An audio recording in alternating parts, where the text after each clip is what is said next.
أعوذ بالله من الشيطان الرجيم بسم الله الرحمن الرحيم الحمد لله رب العالمين والصلاة والسلام على سيدنا وحبيبنا محمد وعلى آله وأصحابه أجمعين. Të gjitha falëndrimet i takojnë Allahut krijuesit të gjithësisë, paqja, shpëtimi, salati, selami Allahut qofshin për të dashurin ton Hazreti Muhammedin alayhi salatu wasalam, të cilin Allah gjithfuqishëm e ka dërguar rahmet dhe mëshirë për të gjitha botat dhe për të gjitha krijesat. Paqja dhe shpëtimi Allahut qofshin edhe për familjen e pejgamberit e sa për shokët e tij dhe të gjithë ata besimtarë dhe besimtare që pasojnë dhe ndjekin rrugën e fesë islame. Të nderuar shikues, teleshikues, fillimisht ju përshëndes me përshëndetjen e bukur islame, me përshëndetjen e banorëve të xhenetit, me përshëndetjen e cilën neve do të na përshëndesin inshallah me laqet pasi që të vendosim në xhenet, duke i thënë Assalamu alaikum wa rahmatullahi wa barakatuhu. Elusi Allahun gjithfuqishëm që të zbres rahmetin dhe mirësinë e tij në mesin tonë, në mesin gjithë e familjeve tona dhe në mesin e gjithë muslimanëve anë kënd rruzull toksor. Të nderuar besimtar, meqense jemi në këto ditë të pazakont, ne kemi menduar sot të flasim se përket pak a shumë sabrit në situatat kur janë situata pra kur ne sprovojmë me gjëra me situata të ndryshme, dhe unë kam menduar që si moto të këtij ligjërimi ta kem ajetin kuranor ku Allah gjithfuqishëm thotë A'udhu billahi minash shaitanir rajim Bismillahir rahmanir rahim wasta'inu bis-sabri was-salah wa innaha lakabiratun illa lil-khashi'in. Allah gjithfuqishëm në këtë ajet kuranor na urdhron që ne të kërkojmë ndihmë përmes wasta'inu, kërkoni ndihmë bis-sabri was-salah, përmes sabrit, përmes durimit dhe namazit. Wa innaha lakabiratun, thotë Allah gjithfuqishëm, dhe kjo pra të bërit sabër është gjë e vështirë, nuk është shumë e lehtë, përveç se pra ata të cilët janë wa innaha lakabiratun illa lil-khashin, përveç atyre të cilët janë të devotshëm. Dhe pastaj vazhdon ajeti kuranor dhe na tregon Allah gjithfuqishëm se kush janë këta njerëz të devotshëm. Dhe thot alladhina yadhunnuna annahum mulaqu rabbihim wa annahum ilayhi raji'un. Pa këta njerëz të devotshëm janë ata njerëz të cilët besojnë në takimin e tyre me Zotin e tyre, në takimin që do kemë me Zotin e tyre pranë botën tjetër, dhe besojnë se ata do të kthehen te Zoti i tyre, se do të kthehen te Allahu. Kështu që nga ky ajet kuranor, po edhe shumë ajete të tjera kuranore që Allah gjithfuqishëm ka përmendur me dhjetra ajete kuranore që flasin për sabrin, na bëhet me dije se sabri në fakt është i lidhur me imanin, me besimin. Dhe pse po themi këtë? Për nga ky përfundim, sepse këtu Allah po thotë, po kërkon prej neve që ne të kërkojmë ndihmë përmes sabrit dhe përmes namazit, përmes faljes namazit, dhe po thotë se kjo çështje e të bërit sabër, e të bërit durim, nuk është çështje e lehtë. Këtë mund ta përballojmë, mund ta bëjmë vetëm ata që janë të devotshëm. Dhe kush janë këta njerëz të devotshëm? Këta njerëz të devotshëm janë ata të cilët e besojnë Allahun, alladhina yadhunnuna annahum mulaqu rabbihim. Ata të cilët besojnë se do të takohen me Zotin e tyre, wa annahum ilayhi raji'un, dhe se ata do të takohen me të. Pra nga ky ajet, në këto dy ajet kuranore na bëhet me dije, na bëhet të qartë se sabri është i lidhur me imanin. Është një thënie e Abdullah ibn Mesudit, që është një prej shokëve më të ngushtë të pejgamberit, ku Abdullah ibn Mesudi në një thënie të tij thotë se sabri është gjysma e imanit. Pastaj kemi edhe një thënie tjetër të Hazreti Aliut, edhe Hazreti Aliu, një prej shokëve më të ngushtë të pejgamberit, e sahabëve më të mëdhej, ku thotë se raporti i sabrit me imanin, me besimin, është sikur se raporti i kokës me trupin, sikur se që nuk mund të imagjinohet trupi pa kokë, gjithashtu nuk mund të imagjinohet edhe imani pa sabër. Pra rëndësia e sabrit është shumë e madhe, dhe sikur që thash, ka me dhjetra ajete kuranore ku Allah gjithfuqishëm flet për sabrin, dhe sigurisht se flet edhe për ata njerëz të cilët bëjnë sabër dhe për shpërblimin e pafund të tyre. Pra unë kam menduar që t'i them disa fjalë në këtë situatë, këto ditë të vështira. Të gjithë ne jemi dëshmitarë se po kalojmë disa ditë të vështira për shkak të këtij virusi, i cili është një epidemi, pra që është përhapur anë kënd rruzull toksor. Kemi thuajse gjithë globi është shndruar në karantinë, janë mbyllur kufit, avionat të cilët më parë udhtonin ishin në ajër, u fluturonin, nuk një pjesë e madhe tyre thuajse gati të gjithë nuk janë në ajër, nuk kanë hapësira, anijet nuk notojnë nëpër detrën e paraqitarëve kështu me radhë. Pra jemi mbyllur edhe si individ, edhe si familje, edhe si shoqëri, edhe si shtete, po pastaj edhe si gjini, pra edhe si shtetet e botës thuajse të gjitha janë mbyllur, i kanë mbyllur kufit e tyre dhe po jetojmë disa çaste edhe në momente jo shumë goxha të vështira, me thënë të vërtetën. Dhe pastaj është interesant se të një pjesë e besimtarëve ka dhe një lloj edhe frike. Të kesh frikë për diçkaje, kjo është e natyrshme, është pjesë, do thotë edhe në aspektin fetar, nuk është problem, sepse besimtari edhe pse ka besimin te Allahu Gjithfuqishëm, frika është pjesë e pandashme e tij dhe prandaj në këtë aspekt, para në aspektin fetar nuk ka problem. Madje kemi edhe tregimet e shumta nga jeta kuranore, kemi rastin kur Hazreti Musa ka dashur me shku mu taku me faraonin dhe ka pas frikë. Dhe Allahu në Kur'an i thot la takhaf, thot mos ke frikë o Musa, thot se do të kesh përkrahjen time. Prandaj ajo që kërkohet prej nesh si besimtar është jo që mos kemi frikë, sepse po them edhe një herë, frika është pjesë e pandashme e jetës sonë, edhe besimin që kemi ne nuk përjashton frikën, por duhet të jemi të kujdesshëm që pastaj mos kalojmë në panik ose pastaj mos e bëj Zoti të kalojmë në depresion. Si besimtar, të nderuar të shikues, ne kemi për obligim që të kujdesemi për shëndetin tonë, kujdesemi për shëndetin sepse një prej parimeve edhe një prej qëllimet të fisnike më të larta të Islamit është edhe ruajtja e jetës dhe e shëndetit të njerëzit. Prandaj në këto ditë kur na bëhet apel thirrje nga të gjitha organet e ndryshme të cilat merren me shëndetin publik, ne duhet jemi të kujdesshëm, duhet pra të jemi të kujdesshëm kuptimin që të marrim të gjitha masat preventive, sepse edhe në aspektin fetar jemi të obliguar që të kujdesemi dhe të marrim masë, sepse ka disa besimtarë të cilët thonë që se ne jemi besimtarë, pra nuk kemi frikë, ose nuk ka çfarë na bën asgjë virusi. Jo, edhe besimtarët provohen me sprova të ndryshme. Madje nga historia islame ne mësojmë dhe nga Kurani famullar mësojmë se edhe pejgamberët, të cilët kanë qenë njerëz më të zgjedhur të Allahut Gjithfuqishëm, edhe ata janë sprovuar me sprova të ndryshme. Pra po them edhe një herë, e kemi obligim fetar, mi përdor gjitha kapacitetet tona intelektuale, shkencore, materiale, mi marr gjitha masat preventive, mbrojtëse, do të ruhemi dhe të marrim masat që të mbrohemi për këtyre gjërave, sepse vetëm pasi të marrim këto masa, ne pastaj kemi për obligim që pastaj të mbështetim te Allahu Gjithfuqishëm. Po para se të kalojmë te ajo që duhet të mbështetim te Allahu Gjithfuqishëm, unë në këtë rast duhet të kujtoj një rast po ndëgjojmë nga gjitha, thuajse në popull të ndryshëm të botës, njerëz të ndryshëm kanë filluar, kanë frikë, disa pastaj kanë kaluar edhe në panikë në vende të ndryshme perëndimore, dhe në vende të ndryshme, po thash edhe një herë, nuk kemi nevojë që të kalojmë në kësi masa, sepse në fund ne duhet të kemi të qartë se përkundër gjithë asaj që ndodhen, çdo gjë që ndodh këtë jetë, në këtë botë, në këtë natyrë, në këtë univers, çdo gjë ndodh me vullnet dhe me dijen e Zotit Gjithfuqishëm. Pastaj në Kur'anin famullar na bëhet me dije se asnjë flet, asnjë gjeth, një pemë, kurdo qoftë ajo pemë, nuk bie pa dijen e Allahut Gjithfuqishëm. Dhe të nderuar besimtar, të kemi parasysh se mbi të gjitha vullnetet, mbi të gjitha forcat e fuqit, ekziston një forcë që është forcë supreme. Dhe ajo është që ne i thonë la hawla wala quwata illa billahi al-aliyyil azim. Pra është forca dhe fuqia e Allahut të Gjithfuqishëm. Shpesh herë kemi lexuar, kemi ndëgjuar, ka thënë se filon se Zoti është në qiell dhe pastaj filon shteti është mbi tokë ose në tokë. Këto nuk pinë ujë. Zoti është edhe në qiell me forcën e tij dhe fuqinë e tij, është edhe në tokë. Shikoni gjithë ato shtete të fuqishme sot që janë, përkundër asaj force dhe fuqie që kanë ato, gjithë ato sot janë mbyllur. Do thotë prej kujt, prej një trupi të vogël, të cilin nuk mund ta shohim me sy. Duhet të zmadhohet me qindra herë që ne kemi mundësi ta shohim atë. Pra një trup kaq i vogël, një grimc që është tepër e vogël, kjo ka bërë që gjithë njerëzit pra edhe gjithë njerëzimit kalojnë me një formë pa në formë karantine dhe të mbyllemi neve.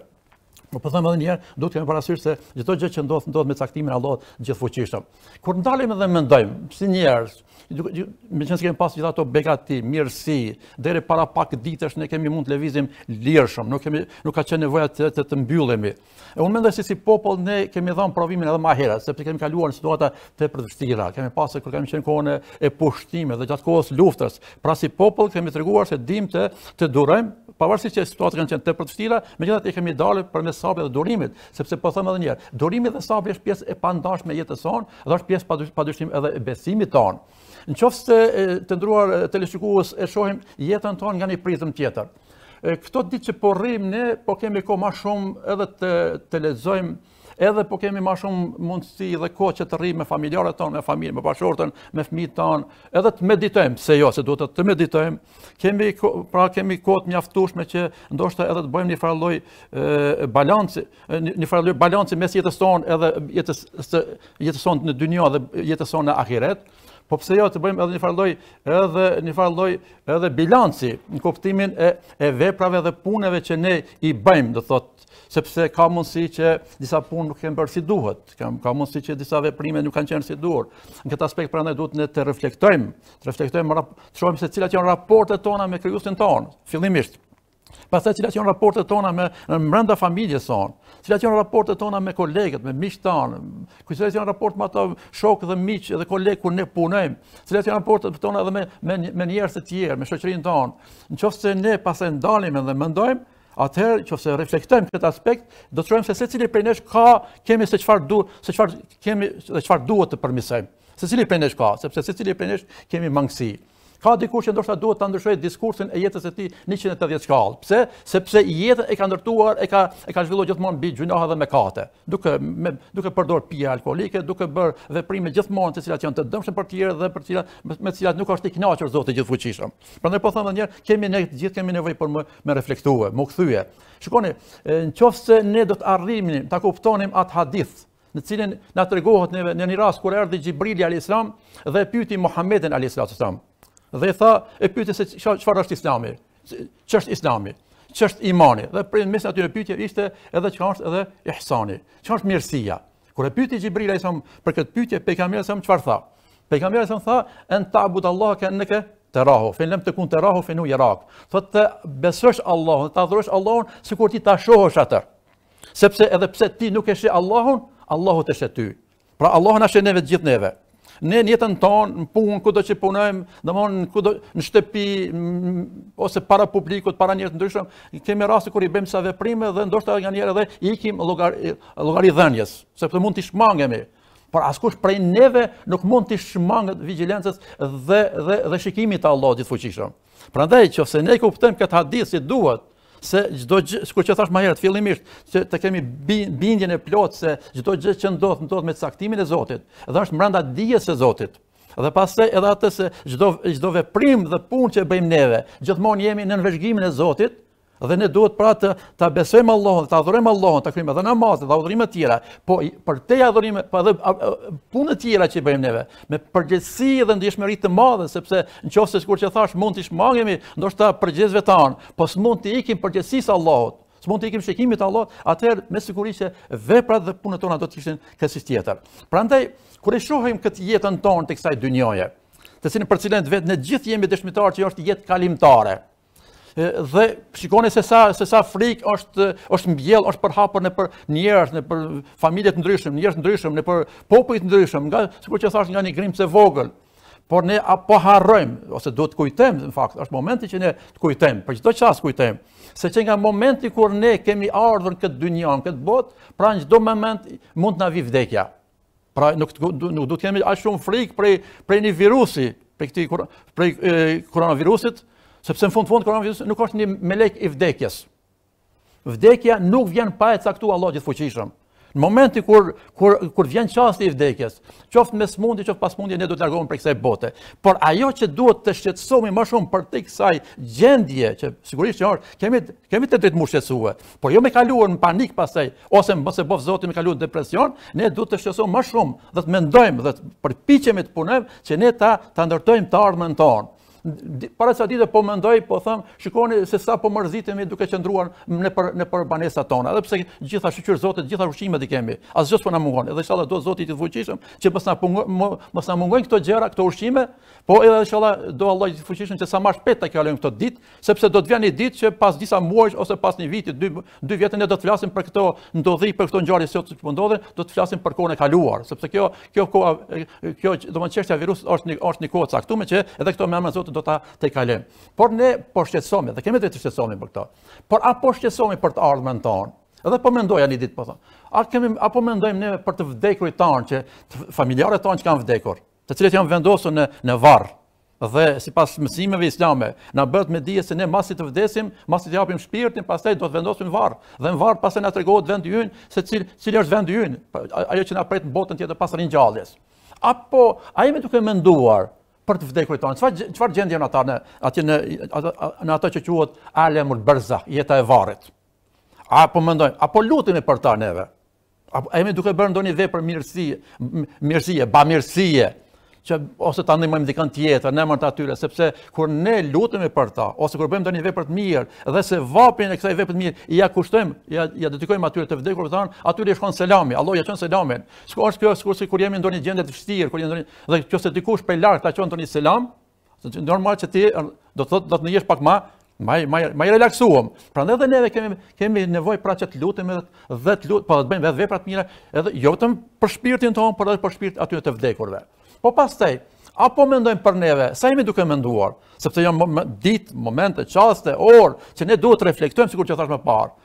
Të reflektojmë, pra të shohim se ku jemi, si qëndrojmë raport me Zotin tonë. Pra, si do të jetë, çfarë do të jetë ardhmja ime, pasi unë të jap shpirt, sepse na e dim që fort mirë e dim, e kemi pjesë të imanit se me vdekje nuk përfundon çdo gjë. Jeta e kësaj dynjë është një prej kapitujve të librit, që po shprehem në mënyrë figurative. Në fakt njeriu kalon disa faza, dhe një prej fazave të cilat i kalon njeriu është faza e parë është bota njeriu në botën e shpirtit, pastaj në barkun e nënës, jemi në dynjë, na pret jeta në varreza, në varr, jeta e varrit, dhe pastaj pas jetës varrit na pret edhe i bota tjetër ku ne do të ringjallim dhe do dalim para Allahut gjithfuqishëm. Kur do të dalim mahsher, kur do të ringjallemi, atje do të qëndrojmë, ne gjithë do të dalim, pra do të qëndrojmë diku 50.000 vjet do të qëndrojmë, dhe dielli do të jetë mbi kokat tona. Inshallah Allah gjithfuqishëm na mundson neve si muslimanë që të jemi në hijen Allah gjithfuqishëm, mes atyre grupeve të cilat do të jenë në hijen Allah atë ditë kur do të jetë do zgjat sa 50.000 vjet. Pra apo mendojmë se cila do të jetë gjendja jonë kur ne pasi neve të japim shpirtin tonë. Apo mendojmë se si do të dalim botën tjetër, a do të jemi faqebardh. A kemi kryer ato obligime dhe detyra që na urdhëron Zoti i Gjithfuqishëm? A jemi larguar prej aty në harameve dhe në talesave që na ndalon Allahu i Gjithfuqishëm? A kemi arrit, shkoni këto gjëra që ndodhin në dynjën, këtë dynjën, këtë botë, në gjithësi, në univers, natyrë, gjitha këto ndodhin me vullnetin e Allahut. Por ne nuk duhet merrem me këto, ne më shumë të na intereson neve ajo se apo arrim ta fitojmë kënaqësinë e Allahut i Gjithfuqishëm. Sepse ne përmes veprave tona në këtë dynjë, ne të nderuar besimtar evoluosim fatin tonë në botën tjetër. Ne kemi në dorën tonë, a duam të jemi të mirë apo vepra të tjera. Pra kjo është fatin tonë, kjo është lirinë tonë, është në dorën tonë dhe fatin tonë ne e qëndisim këtë botë. Prandaj po them edhe një, duhet pra ta lidhim imanin ton, ta shoqërojmë me veprat ton, me vepra të mira, po gjithashtu edhe sabri ynë duhet të shoqërohet me vepra. Ne duhet pra të bëjmë sabër, po pas se të bëjmë sabër duhet të marrim gjitha mundësitë, të shfrytëzojmë të gjitha mundësitë, sikur që thash më herët. Lexova pak më herët se presidenti Trump ka caktuar një numër të madh shkencëtarësh të Bashkuar të Amerikës që të punojnë në mënyrë intensive, të pandërprerje që ta zbulojnë vakcinën kundër këtij virusi. Dhe më gëzoi një fakt se në mes aty në shkencëtarëve të mëdhenj që ishin edhe 4 shkencëtarë të mëdhenj që jetojnë në Shtetet e Bashkuara të Amerikës, ata që janë musliman, sepse të nderuar besimtar është imperativ, është urdhër fetar që secili prej nesh të japim mundin tonë. Shkencëtarët kanë për obligim që të japin gjithë mundën e tyre intelektuale shkencor në këtë situatë, kam thënë për ata që mirën me mjekësi që të arrijnë të zbulojnë një vaksinë përmes të cilës pastaj do të mund të shpëtonin me miliona jetë në botë. Prandaj po them, kjo është puna e shkencëtarëve, por neve si njerëz që nuk kemi të bëjmë me mjekësi, atëherë për neve edhe si besimtarë, si qytetarë të këtij vendi, e kemi për obligim që të përfillim gjitha këshillat që na i për neve, sepse e kemi obligim që të ruajmë edhe shëndetin tonë, të ruhemi, por gjithashtu të jemi të kujdesshëm edhe në raport me tjetër, sepse tash është vërtetuar, është dëshmuar se ky virus është një virus i bardhët që transmetohet tek të tjerët. Prandaj pra të jemi të kujdesshëm, por të marrim gjitha masat dhe pastaj të mbështetemi te Allahu gjithfuqishëm. Kemi një rast në jetën e pejgamberit sa ishte një person. Erdhi ishte me deve. Duke ardhur me deve dhe pejgamberi po qëndronte diku te dera xhamisë. Dhe pas se personi e la devën dhe u drejtuan në drejtim të xhamisë. Kur erdhi u afru pejgamberit sa me pyeti. I tha, o filan, tha, pse për çfarë arsye nuk e lidhet devën? Tha, oj dërguar i Allahut, ja Resulullah, tha, o pejgamberi i Zotit, tha. Unë tha, nuk e lidha devën sepse jam mbështet Allahut gjithfuqishëm. Çfarë i tha pejgamberi sa? Tha, shko, tha, lidhet devën, pastaj mbështet Allahut gjithfuqishëm. Çfarë do të them me këtë të nderuar besimtar? Do të them se ne si besimtar jemi të obliguar që të marrim gjitha masat, të ruhemi, të kemi kujdes. Por prapë po them, nuk kemi nevojë që të friksohemi, sepse në fund të friksohemi. Po, mund me një mas saktuar, por jo të kalojmë do thonë në panik, jo të bëjmë panik, apo pastaj mund të kalojmë disa, sikur që thash më herët, në depresion. Nuk ka nevojë për kësi gjëra të tilla. Fundit jeta e kësaj dynjoje është jetë e sprovave. Jo gjitha çastet I kalojmë ne me lumturi, sepse shikoni, gjitha ato vite kemi bërë neve. Dhe gjatë gjithë kohës kemi qenë të lirë, kemi pasur ato mirësi dhe gjithë ato njëmete të mira të pafundme ne ka dhënë Allah gjithfuqishëm. Dhe pra ky ngujimi ynë, kjo mbyllje, ky izolimi ynë për disa ditë ne ka bërë që pastaj shumë njerëz po thonë është e padurueshme kjo. Po, është e padurueshme, por ka situata që të jenë edhe shumë më të vështira, prandaj le të mendojmë sepse jeta e varrit nuk do të jetë e lehtë. Ringjalla ku do dalin botën tjetër do të jetë e lehtë. Pastaj si do dalin llogaria jon ku do t'japim para Allahut gjithfuqishëm. Kjo do të jenë situata shumë më të komplikueshme se ato. Prandaj po them edhe një herë, pra le ta shohim jetën nga prizmi, nga këndvështrimi islam. Nëse e shohim nga këndvështrimi islam, atëherë jeta merr kuptim. Pse? Sepse jeta e kësaj dynjoje në raport me jetën tjetër është shumë e paktë. Sa do që jetojmë neve? Nëse krahasojmë me atë se sa do të jetojmë botën tjetër është shumë dhe pikërisht duke patur këtë iman, këtë bindje, ne pastaj edhe arrim të kalojmë edhe ato vështirësitë kur I kemi neve. Prandaj Allah gjithfuqishëm po thotë në një ajet kuranor, po thotë: "Wa bashiri sabirin." Allah thotë dhe përgëzoj ata që bëjnë sabër, ata që janë durimtar. Pse? Sepse kur ndodhin raste të vështira ne duhet të bëjmë sabër. Në një hadith të tij pejgamberi thotë, është e çuditshme është çështja e besimtarit, e muslimanit. Ajaban li amril mu'min.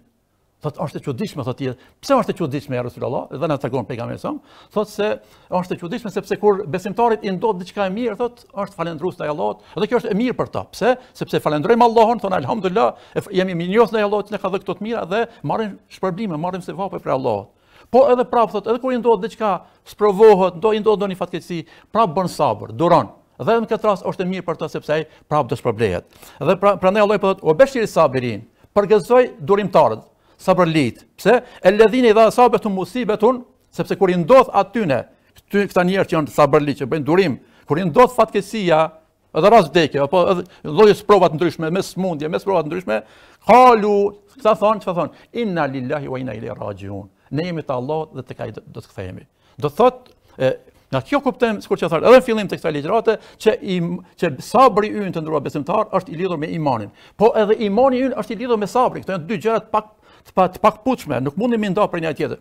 Sepse ne bëjmë sabër edhe mirësi, po bëjmë edhe ka njerëz duhet me bë sabër edhe mirësi. Bile ka njerëz më shumë sprovohen me mirësi sesa me sprova, me fatkeqësi. Sepse kur na jepet pasuri e madhe, kur na jepën domthon edhe gjëra të mira kësaj bote, kanë njerëz shpesh që ndodh që njerëzit e humbin rrugën e tyre në barr. Prandaj edhe kjo është, ka njerëz pasuria mund të jetë edhe sprovë e madhe. Ka njerëz janë edhe vështirësi të ndryshme janë sprovë. Po përkundër gjithë kësaj, çfarë do të situatë të kalojmë, ne duhet jemi të matur dhe duhet jemi falendrues në situatat e mira dhe durimtar dhe sabërli në situatat e vështira.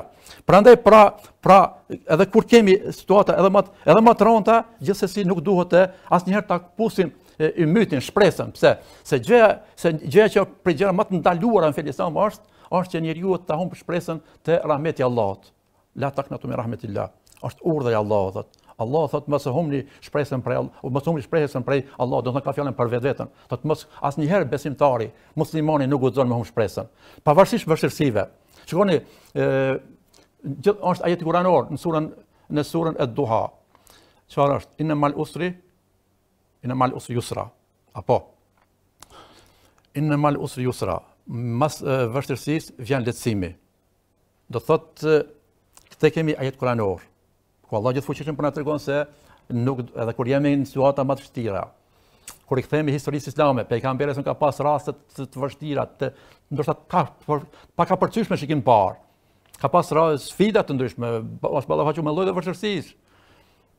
Ka qenë periudha Mekës, ka qenë shumë e vështirë për pejgamberin ton. Kanë ardhur paria Mekës, I kanë ofruar, kanë thonë atij, thonë, çfarë I thonë? Thonë nëse dëshiron të jesh më I pasur, do të bëjmë më të pasurin. Nëse dëshiron të jesh udhëheqësi ynë, do të bëjmë udhëheqësin ton. Nëse dëshiron të jesh të martohesh me femra të bukur, më të bukur do të japim. Nëse dëshiron të kesh, nëse ke problem me shëndet, do të shërojmë gjithë pasurinë të harxojmë vetëm na lë, pra hiq dorë për këtij misioni, për kësaj thirrje, sepse pejgamberi parinë e Mekës I dhujtarët I ftonte në fen isame. Dhe pastaj kishin përdorur gjitha metodat, me tortura, gjitha këto pejgamberi I ka ballafaq, gjitha këto I ka rezistuar. Dhe pastaj kemi thënë një orë kur kur janë ofruar gjitha këto oferta. Dhe në Mekë kur pejgamberi ishte i dopt, nuk ishte përkraje, nuk ishte shumë shokët e tij. Nuk i tha këto pejgamberi nga pozita të fortit, po jo përkundrazi, e kishte bindjen e paluhashme se Allahu Gjithfuqishëm do t'i afronte pra ndihmën e tij. Dhe prandaj çfarë tha? Tha sigurt ma jepni tha diellin dorën e djathtë dhe hanën dorën e majt, thot unë nuk jep, tha nuk heq dorën nga ky mision.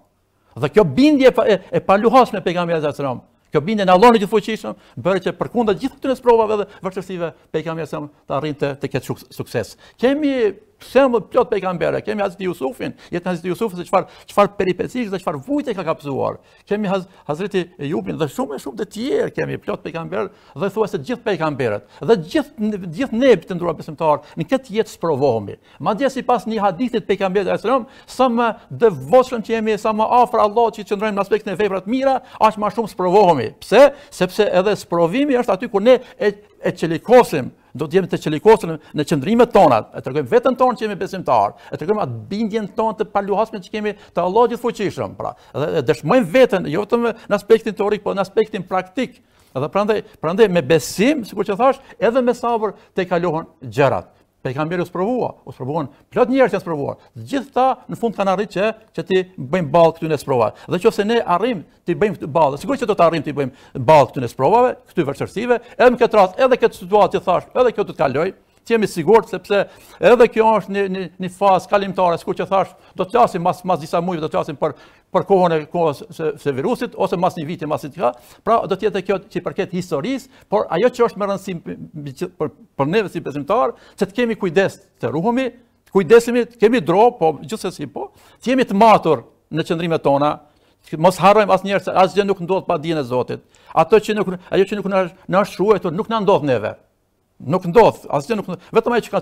Por përkundër këtij besimi që kemi në caktimin e Allahut, ne jemi të urdhëruar që të marrim masa, sikur që thash. Gjithë ato dhe në fund pastaj të mbështetemi Allahut Gjithfuqishëm me lutje edhe me pendim. Pra, le të kthehemi, le të pendohemi, le të shohim veprat, punët tona të cilat nuk i kemi bërë si duhet dhe të kërkojmë falje, pra, sepse përmes kësaj falje neve edhe na falën gjunat, mirë po kemi nevojë të bëjmë real, kemi nevojë për reflektime dhe kthehemi te Allahu Gjithfuqishëm. Inshallah Allahu Gjithfuqishëm sigurisht që do ta pranoj neve edhe pendimin ton.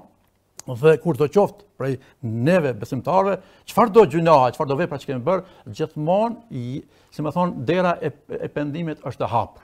Por gjithmonë edhe dera e ndihmës së Allahut, e zbritjes së mirësisë dhe mëshirës së Allahut është e hapur.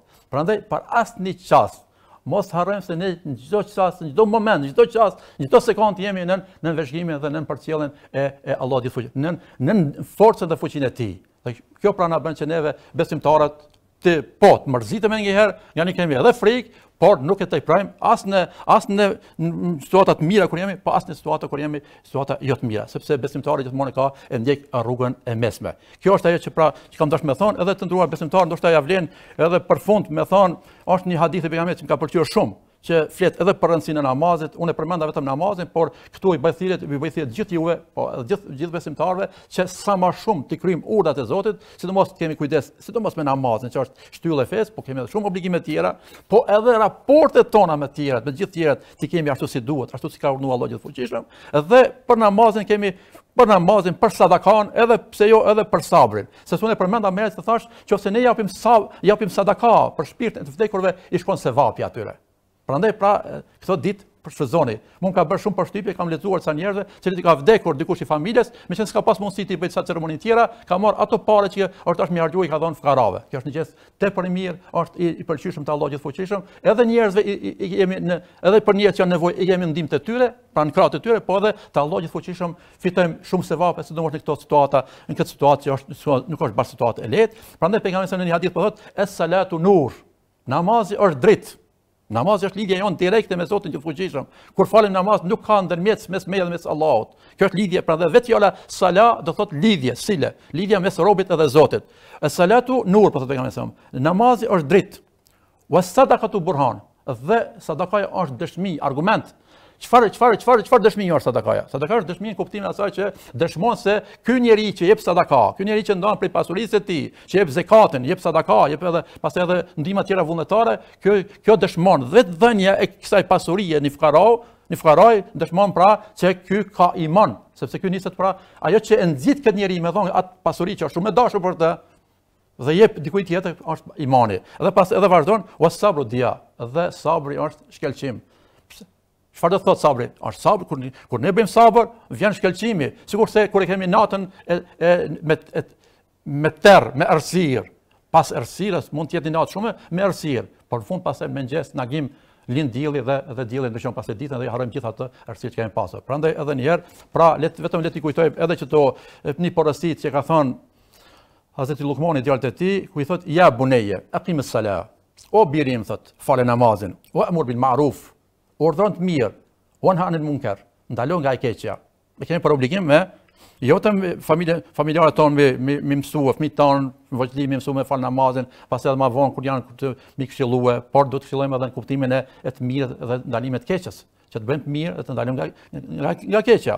Wasbir ala ma asabak, edhe bën sabër ato që të godet. Pra, është pjesë e besimit, e imanit, është pjesë e jetës.